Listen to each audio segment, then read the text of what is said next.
Voilà. Bon, moi, je pense qu'il y a un biais pro-Poutine dans le milieu nationaliste qui est causé par plusieurs éléments. Et si tu me permets, d'habitude, je suis très court quand je réponds aux questions, Non, mais là, mais j'ai vas-y. besoin de temps. Je te dis, tu as le temps.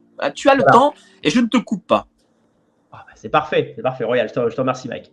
Il y a plusieurs éléments. Je dirais que j'en identifie 3. Pourquoi les nationalistes français ont tendance à soutenir la Russie? Premier point, et ça, c'est un argument qui est assez convaincant. La Russie est un pays conservateur. C'est vrai. La France est en train de devenir un pays woke, la Russie est un pays conservateur. Mais 2 choses. Ce que j'ai envie de dire à tous ces nationalistes français, c'est qu'il y a un certain nombre de pays d'Europe centrale qui sont également conservateurs et qui n'ont pas besoin de la Russie pour l'être davantage. Je vais citer la Pologne, que tu connais bien.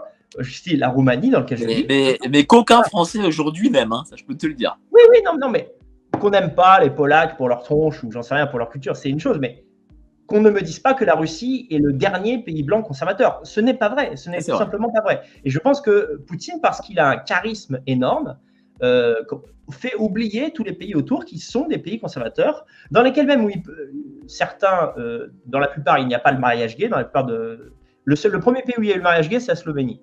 Mais il n'y a pas de mariage gay, par exemple, en Roumanie. En revanche, il y a une gay pride. Si tu veux, l'année prochaine, on l'a fait. Ensemble, Mike, tu viens, il y a 20 personnes. C'est ça la réalité de la gay pride en Roumanie. Donc dans les faits, il n'y a pas de… Donc ça, c'est le premier argument. Les nationalistes français sont tellement inquiets du progressisme et de la perte des valeurs morales qu'ils vont soutenir… Alors, je t'ouvre une parenthèse. Oui. Il y a un blond Versano qui m'a écrit, parce que c'est le… On me l'a mis ça sur l'écran.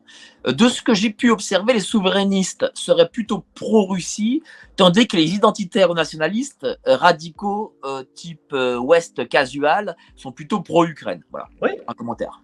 Oui, c'est vrai, c'est assez juste. Il y a quelques exceptions, mais c'est assez juste. D'ailleurs, on a en Italie, on a Giorgia Meloni qui est aux portes du pouvoir et qui, elle, a pris une position eurosceptique, c'est-à-dire on reste dans l'Union européenne, mais on critique l'Europe progressiste façon comme Viktor Orban, plutôt pro-OTAN et anti-Poutine pour l'Ukraine. Et au niveau géopolitique, c'est exactement ma ligne. Oui, mais regarde, la Russie, ça je ne comprends pas chez les droitards, c'est quand même un pays multi-ethnique, qu'on le veuille ou non, et multi-religieux en plus. Ouais.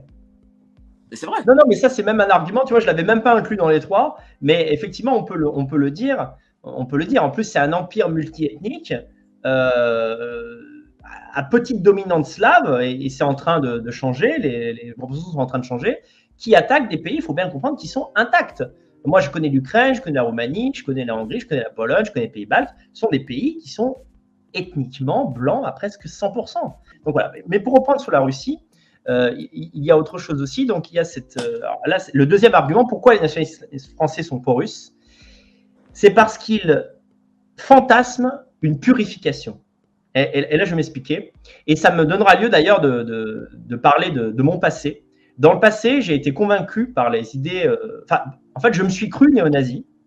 Et j'ai été convaincu par les idées nationales-socialistes parce que finalement, je me disais la seule chose qui peut sauver le monde blanc, c'est un grand nettoyage. Et qu'est-ce qu'on entend par grand nettoyage? Il ne s'agit pas d'un nettoyage ethnique, il s'agit d'un nettoyage au sein du monde blanc. C'est-à-dire l'idée que les gauchistes, les personnes de mauvaise moralité, etc., doivent être en gros neutralisées ou liquidées pour qu'un nouveau monde apparaisse, tu vois. Et en fait, cette idéologie, ça paraît compliqué ce que je dis, mais finalement pas tant que ça.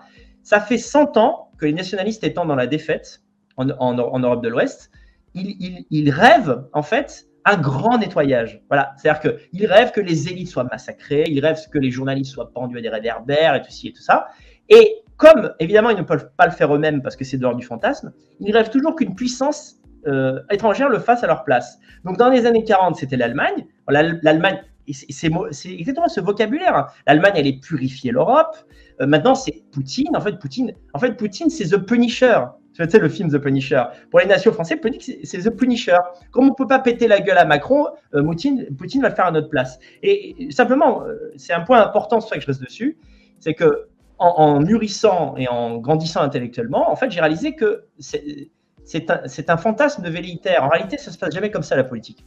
Même si, par un hasard, et je le souhaite, tous les pays européens mettaient au gouvernement des politiques de droite, donc alors on va dire Zemmour en France, Meloni en Italie, même en Allemagne, à y mettre un mec de droite, eh bien, il y aurait toujours des gauchistes. Il y aurait toujours des gauchistes qui essaieraient de reprendre ce pouvoir. On ne peut jamais, même lorsqu'il y a une grande guerre civile, on peut jamais purifier, on peut jamais supprimer complètement l'idéologie de l'ennemi.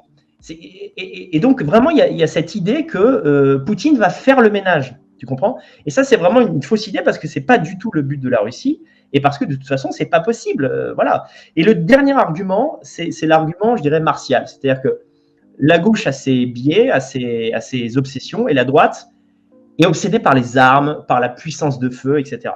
Et je pense que les nationalistes français surestiment déjà la force de frappe des Russes. On l'a vu d'ailleurs parce que apparemment c'est déjà difficile de vaincre en Ukraine, alors le reste de l'Europe, voilà. Et surtout, moi j'ai eu des nations qui m'ont dit, tu sais Daniel, je suis d'accord avec toi, la Russie, théoriquement, n'aurait pas le droit d'aller en Ukraine, n'a pas le droit de faire ce qu'elle a fait. Mais, comme les pays d'Europe centrale sont faibles, ils ont besoin de la Russie pour se défendre contre l'Occident qui un jour va les emmerder. Et moi je dis à tous ces gens, on fait plus la guerre comme avant. Un pays n'a pas que la force armée comme argument. Voilà. Je vais prendre l'exemple des pétromonarchies.